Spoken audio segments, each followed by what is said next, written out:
So ito na yung pinakamaliwanag guys. Tingnan niyo kung gaano kakanda yung mountain na full ng covered by snow. Holy moly. Look at that.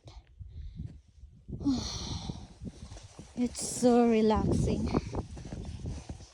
Pero ang struggle namin kanina paakyat. Diba?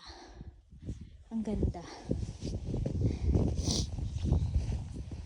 Ganda niya tingnan.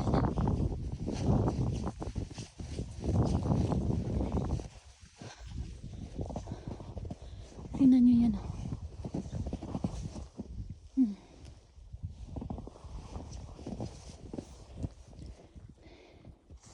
Ganda niya. Oh, wala kang makikitang view sa baba.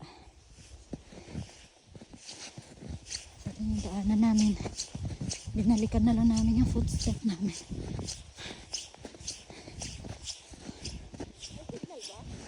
Aywan ko.